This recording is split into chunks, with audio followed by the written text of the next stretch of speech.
Berfirmanlah Tuhan kepada Musa, "Pergilah menghadap Firaun dan katakan kepadanya, beginilah firman Tuhan, biarkanlah umatku pergi, supaya mereka beribadah kepadaku.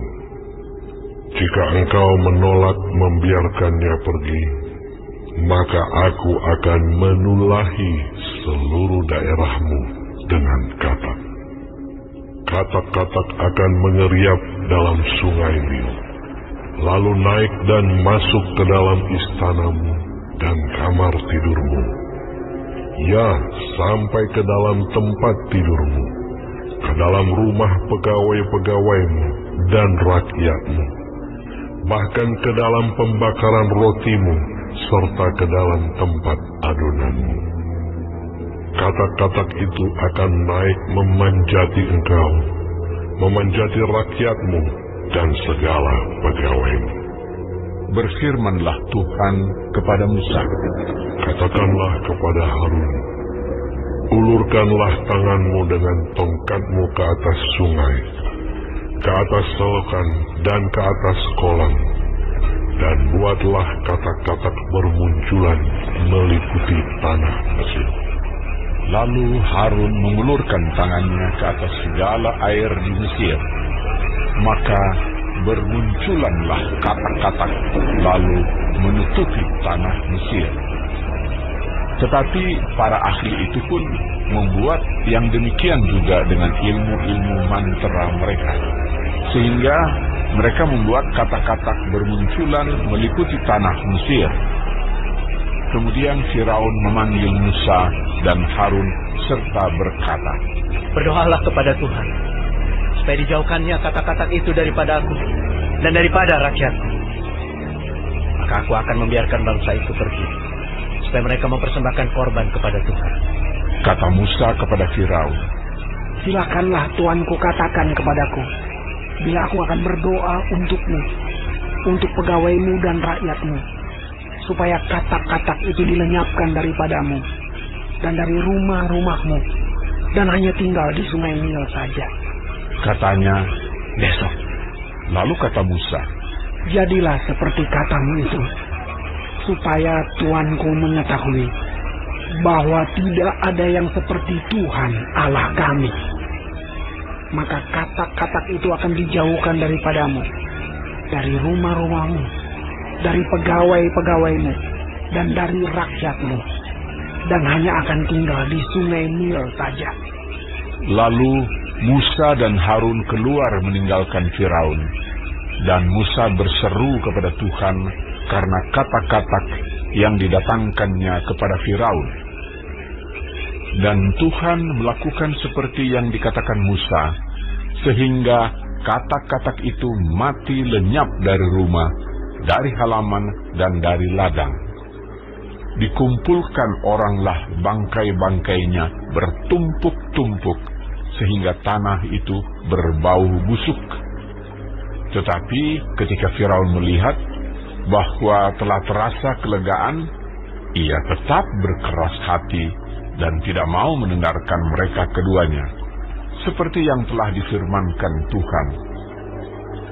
Berfirmanlah Tuhan kepada Musa, "Katakanlah kepada Harun, ulurkanlah tongkatmu dan pukulkanlah itu ke debu tanah, maka debu itu akan menjadi nyamuk di seluruh tanah Mesir."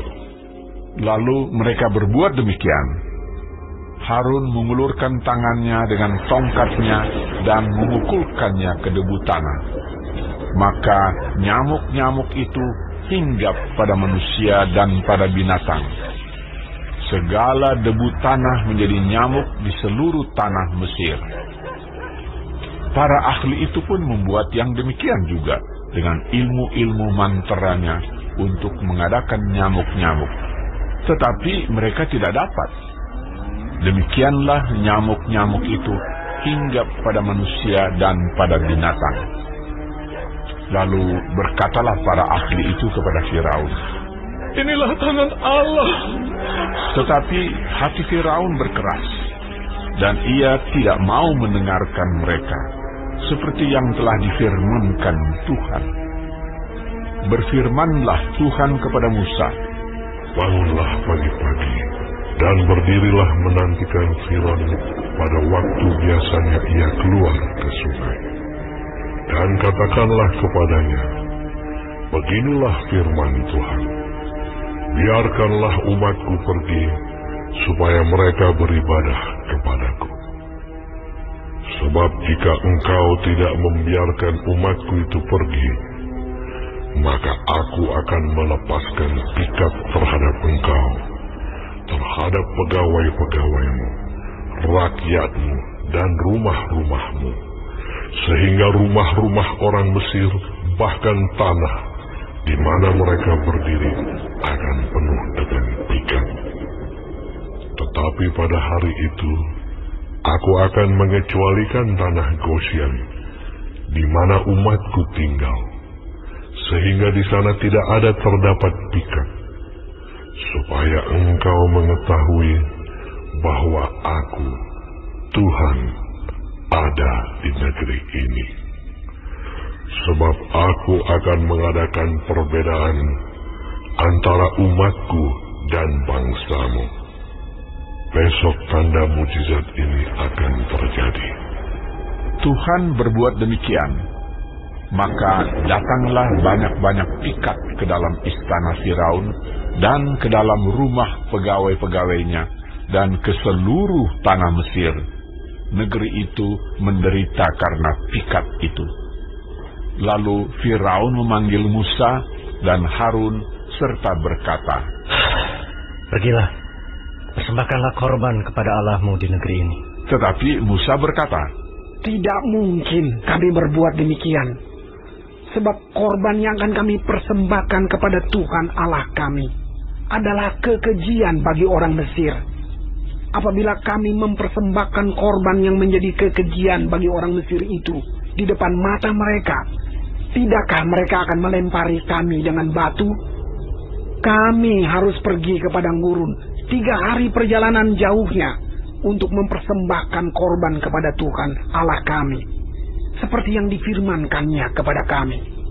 Lalu kata Firaun, baik, aku akan membiarkan kamu pergi untuk mempersembahkan korban kepada Tuhan Allahmu di padang gurun.